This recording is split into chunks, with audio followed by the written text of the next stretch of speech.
আমি যে তোমার শুধু শুধু যে তোমার। আরে মিষ্টির ভাঁড়টা আমাকে বলছে যে আমি যে তোমার। আমি বললাম অতটাও ভালো হোসনি যে আমার হতে হবে। হ্যাঁ, তবে এবারে আজকে একদম অনেস্ট রিভিউ দেবো। ফার্স্ট টাইম আমি এই মিষ্টির দইটা তৈরি করলাম। কি কি অসুবিধে হতে পারে সেটা কিন্তু আপনাদের সঙ্গে আমি আজকে তুলে ধরবো। অন্য ভিডিওতে কখনোই এই জিনিসটা বলে না। আজকে আমি একদম সত্যি কথা বলবো। এতে আমার অডিয়েন্স থাকুক না থাকে না থাকুক সেটা আপনারা দেখবেন। এখানে দেখুন পারফেক্ট কিন্তু দইটা রেডি হয়েছিল, ভালোও হয়েছিল, কিন্তু কিছু কিছু জিনিস আপনাদের সঙ্গে আমি শেয়ার করব, যেটা অন্য কেউ আপনাদের সঙ্গে শেয়ার করে না। বলে পারফেক্ট দই খুব ভালো হয়েছে, এমন তেমন। হ্যাঁ, আমি এক্সপিরিয়েন্স করেছি, ভীষণ সুন্দর। আর কিছু কিছু জিনিস আপনাদেরকে বলে দেব, ওইগুলো যদি আপনারা ঠিকঠাক করে নিতে পারেন তাহলে পরের বার থেকে আপনার দইটাও অসাধারণ হবে। এত সুন্দর দই তৈরি করা কিন্তু মুখের কথা নয়। দুধ হচ্ছে এমন একটা পদার্থ, বলা যেতে পারে, ওকে যদি একটু ছেড়ে দেওয়া হয় কিংবা ওকে যদি একটু অযত্ন করা হয়, ও কিন্তু আপনাকে কিন্তু যত্ন করবে না। এটুকু আমি আপনাকে বলে রাখি। কিন্তু আমি অনেকই যত্ন সহকারে করেছিলাম। দেখুন, একটা ভাঁড় নিয়েছি এখানে, দইয়ের ভাঁড়। তারপরে আমুলের একটা প্যাকেট নিয়েছি, যেখান থেকে কি হবে, এই যে টক দইয়ের প্যাকেটটা, আমি এর এক হাঙ্কার তৈরি করে নেব। হাঙ্কার বলতে কি জিনিসটা, এই যে ভেতরে দইয়ের ভেতরে যে জলটা থাকে সেই জলটা বের করে নেওয়াকে হাঙ্কার বলা হয়। ওটাও আমি দেখাবো কতটা জল বেরিয়েছিল। এখন ওটা পড়তে থাক, এখনো পর্যন্ত পড়েনি। এবার কি করব, একটা কড়া নিয়েছি আর একটা ছোট্ট বাটির, এক বাটির মতন 3 থেকে 4 চামচ চিনি দিয়েছি। চিনিটা দিয়ে কন্টিনিউয়াসলি নাড়তে আছি। এইখানেই হচ্ছে একটা টুইস্ট, আপনাদেরকে বলে দেবো, যেটা অন্য কেউ বলে না। কিছুটা জায়গায় আমি বলবো কোন জায়গাটায় আপনাদেরকে ওই দুধটা অ্যাড করতে হবে। এখনও পর্যন্ত সেই সময়টা আসেনি। নাড়বেন, এটা একদম লো ফ্লেমে করছি, আর একদম হাই হিট করবেন না। হাই হিট করলে কিন্তু মানে জিনিসটা খারাপ হয়ে যেতে পারে। এই রকম সময়টা যখন থাকবে না, তখনই আপনি দুধটা অ্যাড করবেন। এই যে এরকম একটু ডার্ক হয়ে গেল চিনিটা, এটা কিন্তু একদমই দুধ অ্যাড করবেন না। কেন?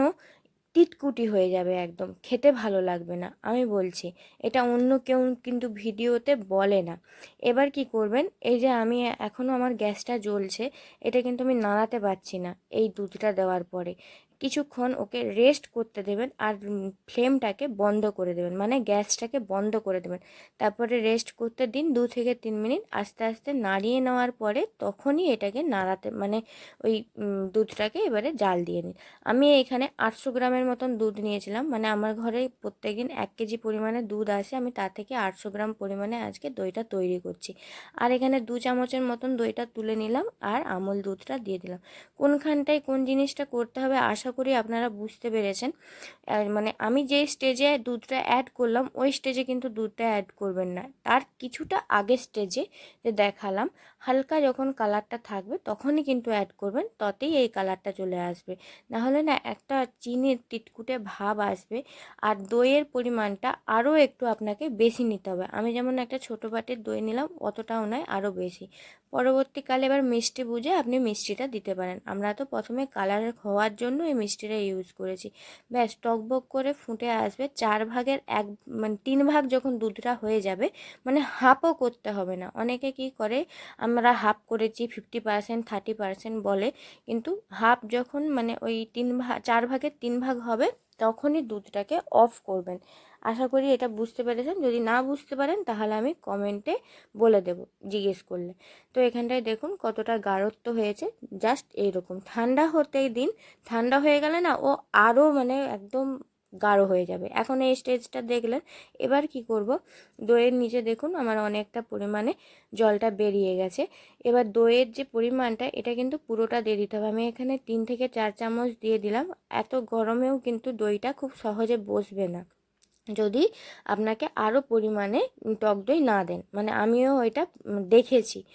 তো এখানটায় আরও একটু পরিমাণে দেওয়া উচিত ছিল, কিন্তু আমি দেইনি, কারণ আমার অনেকটা সময় লেগে গেছিলো, প্রায় ধরুন রাত থেকে দুপুর পর্যন্ত আমার দইটা বসেনি। মানে আমি আগের দিন রাত্রে রেডি করেছিলাম, তারপরে কালকে দেখানোর কথা ছিল, কিন্তু কালকেও বসেনি, জাস্ট বিকেলের দিক করে বসলো। মানে আপনাকে আরও একটু টক দিতে হবে। আমি দইয়ের স্বাদটা খেয়ে বুঝেছি যে টক ভাবটা আরও একটু লাগবে, আর চিনিটা ক্যারামেলাইজ করার সময় একটু বেশি পুড়ে গেছে। অনেকের ভিডিওতে দেখবেন অতিরিক্ত ডার্ক কালার যেটা থাকে না, সেই দই কিন্তু খেতে ভালো হবে না। হালকা ডার্ক কালার হবে, তখন বুঝবেন যে হ্যাঁ ওই দইটা খেতে ভালো। তারপরে এখানে দেখুন সবই পারফেক্টলি, আপনি ভিডিও দেখে কখনোই বুঝতে পারবেন না যে দইটা আপনার পারফেক্ট হয়েছিল কি কেমন হয়েছিল, কিন্তু আমি আপনাকে সত্যি কথা বলে দিলাম।